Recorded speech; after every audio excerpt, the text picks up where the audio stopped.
He said it was a guy's trip, but I crashed his romantic dinner with his secret girlfriend and served divorce papers at the table.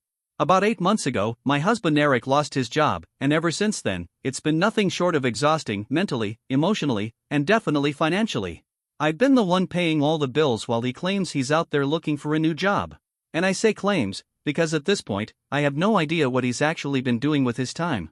I'm getting ahead of myself, though. So, I work in marketing for a tech company. The pay's decent, not life-changing, but enough to keep us afloat while Eric supposedly tries to get back on his feet. I've been giving him space and trying to be supportive because I get it, being unemployed can really mess with a person's self-worth. But 8 months? That's pushing it. Lately, my patience has started wearing thin. Every day I come home from work, drained, and I'll ask how the job hunt is going. And every time, it's the same vague response: he's networking, or putting in applications, or waiting to hear back from a lead. But somehow, nothing ever materializes. No interviews. No progress. Just a bunch of fluff. Then, about 3 weeks ago, he hits me with this sudden burst of energy. Tells me his old college buddies are planning a trip to Vegas, a guy's trip, and he really wants to go. Says he needs to clear his mind and maybe make some new contacts, especially since one of his friends supposedly works in recruiting now. At first, I wasn't sure how to feel. But part of me thought maybe this would actually help. Maybe getting away from the stress, seeing his friends, and being around people who know him well would light a fire under him. Because, to be honest, he's been sulking around the house for months, and it's been driving me up the wall. He told me the trip would cost around $1,500, flight, hotel, food, the usual. I started doing the math in my head and figured, okay, we can stretch the budget a little. If this trip helps him get motivated again, it might be worth it. So, I transferred the money into his account, told him to enjoy the time away, and maybe come back with a new perspective, or better yet, a job lead. He looked genuinely thankful. Kissed me and said this was exactly what he needed and that he was finally ready to get back on track. I even helped him pack his suitcase. That's just kind of our thing, I always help him pack for trips. But while folding his clothes, I noticed something strange. He had a really expensive-looking suit tucked into the bottom of his luggage. A Hugo Boss suit easily worth $600 or more. And we definitely hadn't bought any new suits recently. We've been tightening our belts for months now. I asked him about it, and he got weird. Said it was an old suit he found in the back of his closet. But I know his entire wardrobe. I've done enough of his laundry to know every single piece he owns. I've never seen this suit before. When I pressed him, he got defensive. Told me maybe I just don't pay attention to what he wears, and why was I interrogating him about something so trivial right before his trip? That should have set off a huge alarm bell, but instead, I backed off. I didn't want to start a fight. Looking back, I should have trusted my gut, because my gut was practically yelling at me that something wasn't right. The morning he left, I gave him a kiss, told him to text me when he landed, and wished him a fun time with his friends. He smiled and said he'd check in and not to worry. I tried to be positive, thinking maybe a few days apart would do us both some good. But almost immediately, things started to feel off. That first night, he texted me around 11 p.m., saying they were all exhausted from the flight and were turning in early. That struck me as odd because Eric and his college buddies are the type to go full party mode the second they're reunited. And early bedtime? That didn't add up. The next day, I tried calling him around lunchtime. His phone went straight to voicemail. A few hours later, he finally texted back saying they were at a pool party and his phone had died. But I checked the timestamp on the message, it showed he'd been active on WhatsApp less than half an hour after I'd called. So no, his phone wasn't dead. On the third night, I tried again. Called around 9 p.m., and this time he picked up, but something was off. He sounded rushed, like he didn't want to talk. I could hear background music, but it wasn't club music or a sports bar vibe. It sounded more like soft jazz, like something you'd hear at a fancy dinner place. I asked him where he was, and he said they were watching the game at a sports bar. But there were no game sounds, no cheering, nothing that fit that story. Just that mellow restaurant music. When I mentioned it, he got irritated and said I was being paranoid. Then, out of nowhere, he said the guys were calling him and hung up. He's never done that before. I sat there with the phone still in my hand, staring at the screen, thinking, what the hell was that? That night, I couldn't sleep. My brain kept turning over all these little red flags I had ignored. Then I remembered he left his MacBook at home. He said he wanted to unplug from work emails for the trip. That had seemed reasonable at the time, but now I wondered if there was another reason. I opened his laptop. At first, everything seemed pretty normal: group chats with his friends, some old emails, a few job site notifications. But then I found a message thread that stopped me cold. The contact name was saved as Wife Redheart. Except I'm his wife. And that's not my number. I opened the conversation, and my heart sank. It was full of sweet, romantic messages. Stuff like I miss you, can't wait to see you again, and our weekend will be perfect. And then I saw messages from 2 weeks ago. She was asking if he'd booked the hotel yet. He replied yes, and even sent her the confirmation.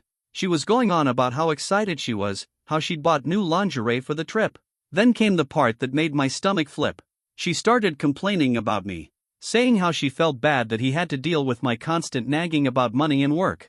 And he responded, telling her I didn't understand him the way she did, that I'd become cold and unsupportive.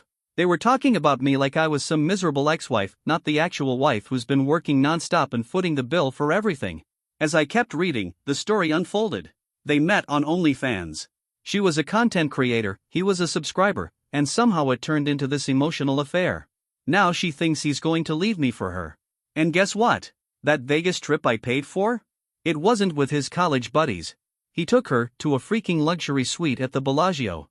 She kept calling herself his real wife in the messages, talking about how she couldn't wait until they could stop sneaking around. I sat there completely wrecked, crying, shaking, feeling humiliated and stupid. But then, I stopped crying. And I got mad. Like, really mad. He had been living in my house, eating my food, spending my paycheck while secretly carrying on a full-blown relationship with someone else. And on top of that, he made me feel like I was the problem for simply asking where he was and what he was doing. So I started taking screenshots. All of them. Sent them to myself. Then I did something a little reckless. But I don't regret it. We still share an Apple ID for family sharing. So I pulled up Find My iPhone. I wanted to see exactly where he was. And there it was. He wasn't at the cheap hotel he said he'd be staying at with his friends. Nope. He was at the Bellagio. In a suite that easily costs more per night than I make in an entire week. I sat there staring at the screen, heart pounding, thinking, he used my money, my kindness, to dick another woman on a luxury getaway, and then lied straight to my face. Something in me just snapped. I didn't think. I didn't hesitate.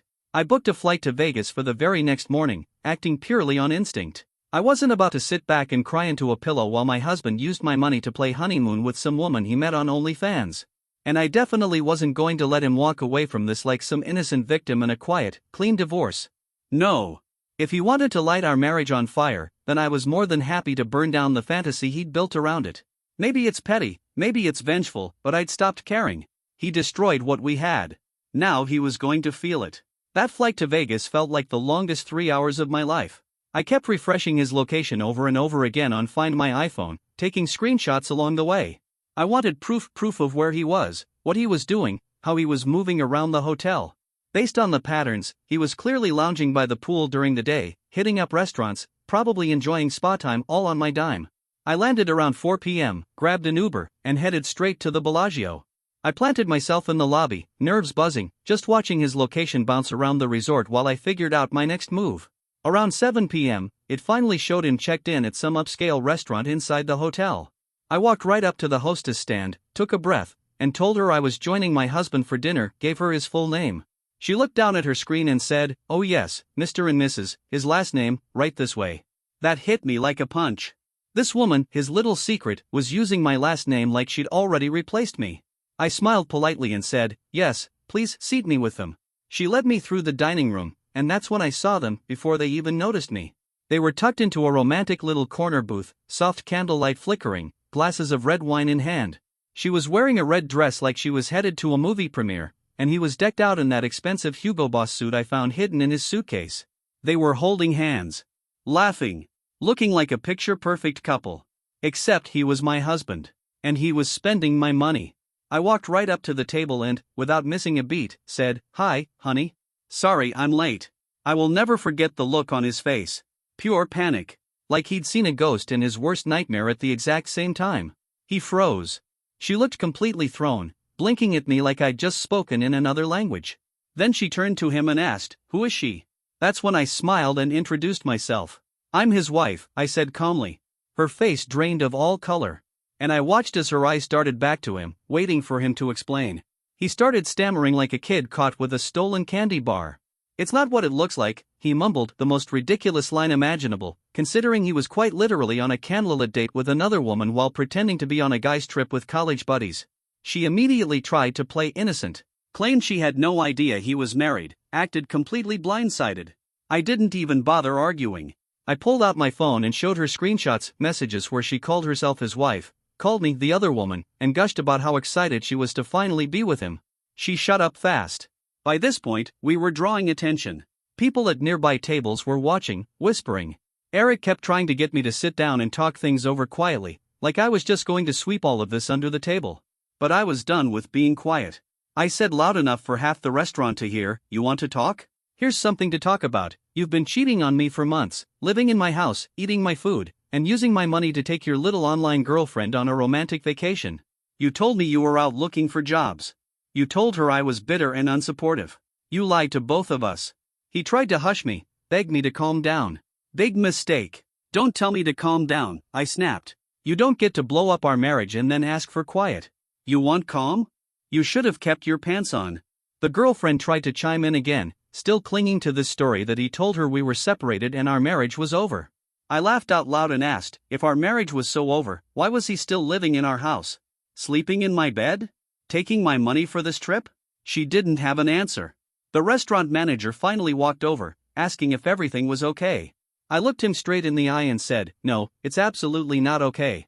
My husband brought his mistress to your restaurant using money he stole from me." Eric tried one last time to pull me aside. I yanked my arm away, raised my hand, and slapped him across the face. Hard. Right there in front of everyone. Then I grabbed the water glass from their table and threw it straight into her face. And I told her, "You can have him. He's yours." I'm done. But I wasn't finished yet. I pulled up the divorce papers I had a lawyer friend draft for me the night before, just in case, and handed them over to him, right at the table. Told him he had 30 days to pack his crap and get out of my house. Our marriage? Officially over. Then I hit record on my phone. Filmed everything. Him. Her. The aftermath. And I sent that video to every single person in his family group chat, his mom, his sister, his best friend. Captioned it, "Here's what Eric's been doing with the money I gave him for job hunting, face with tears of joy, face with tears of joy, face with tears of joy." People in the restaurant were filming now too. Some even clapped. Eric was trying to get me to stop, but it was too late. The secret was out. Everyone now knew exactly the kind of man he really was. His precious OnlyFans girlfriend was crying, her mascara streaming down her cheeks. And without the filters and soft lighting, she looked nothing like the version he fell in love with online. I walked out of that restaurant with my head high, got in an Uber, headed straight to the airport, and caught the red-eye home. I was physically drained, but emotionally? Lighter. Like I'd finally taken back some control after months of doubt and misery. For once, I wasn't sitting around asking myself what I did wrong. I did something. I stood up for myself. Update 1. I honestly wasn't expecting the flood of support I got after posting my story. I'd been second-guessing myself since I got back, wondering if I went too far confronting him like that in public. But after reading all the comments, I don't regret a single second of it. Some people told me I should have kept things private. But you know what? He didn't deserve quiet. He deserved truth. Loud, public, and undeniable. Anyway, Eric came home yesterday. The look on his face when he saw all his stuff boxed up and sitting on the front lawn? Priceless. Yes, I changed the locks. I took that advice from folks in the comments. I'm not dumb. I knew he'd try to show up with some sappy speech about how sorry he is. And right on cue, he started banging on the door, begging me to let him in so we could talk like adults. I yelled through the door, "Adults don't lie. They don't cheat. They don't blow through their wife's money and sneak off to Vegas with someone they met on a porn site." He stood out there for hours trying every tactic. First, he yelled and demanded I let him in, claiming it was his house too. Hilarious, considering he hasn't paid a dime toward the mortgage in nearly a year. His name isn't even on the paperwork. So I told him, "Call a lawyer if you think you have rights." Then he switched to the pathetic act, crying, pleading, swearing he made a mistake. Told me he was scared and depressed and she took advantage of him while he was vulnerable. For half a second, I almost felt bad. And then I remembered all the messages. All the lies. All the times he mocked me to her behind my back. Called me bitter. Cold. Unloving. And I remembered how he planned that whole romantic Vegas escape with her while sleeping in my bed and letting me pay for everything.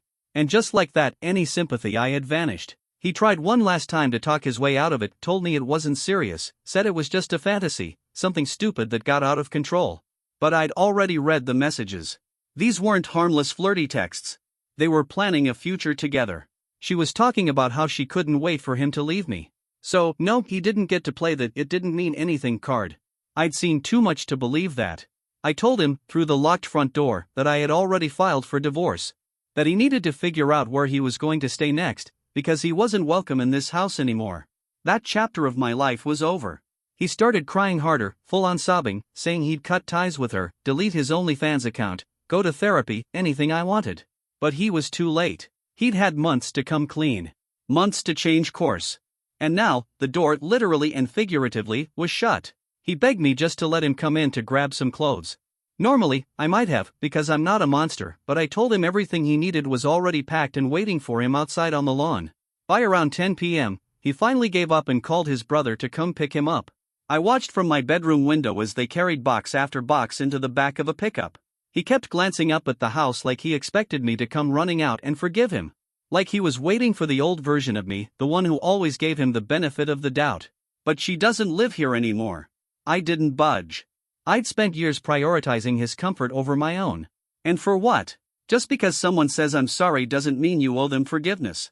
And here's the thing, once he was gone, I felt relief. Real, deep in my chest relief. Like I'd been carrying around this weight for so long, and suddenly it wasn't mine anymore.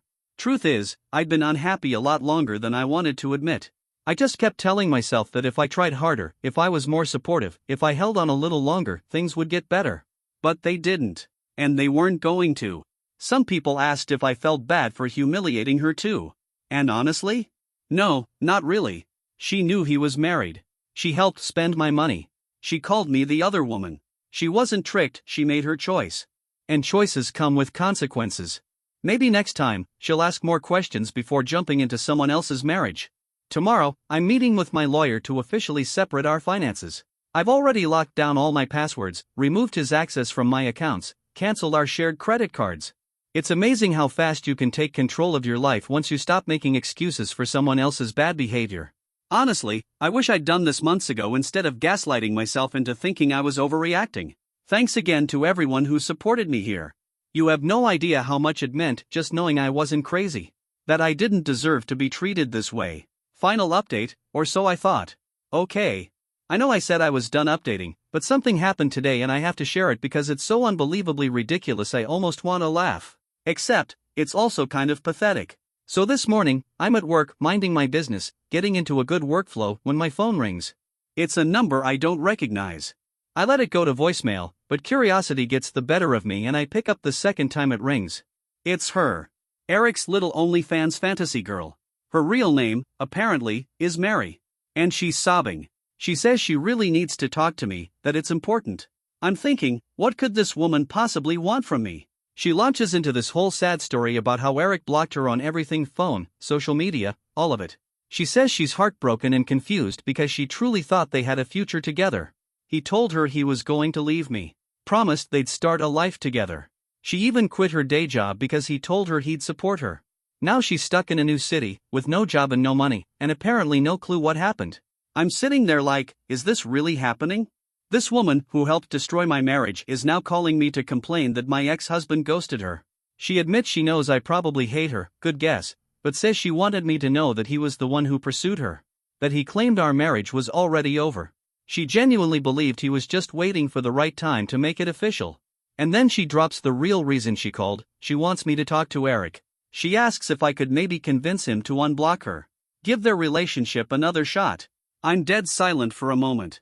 I honestly don't know whether to laugh, scream, or hang up. She continues, saying she knows it sounds a little crazy, but she really loves him and is even willing to be the other woman if that's what it takes, as long as she can still be with him. She promises not to interfere with my marriage anymore if I just help her reconnect with him. I finally cut her off and said, "You do realize our marriage is over, right? He's all yours. Good luck." She starts crying again, saying she's been trying to find him, but he won't answer and she doesn't know where he's staying. Asks if I have his new number. I told her plain and simple that it's not my problem. She should have thought about all this before jumping into an affair with a married man. Then comes the final twist. She tells me that before the Vegas trip, they had never even met in person.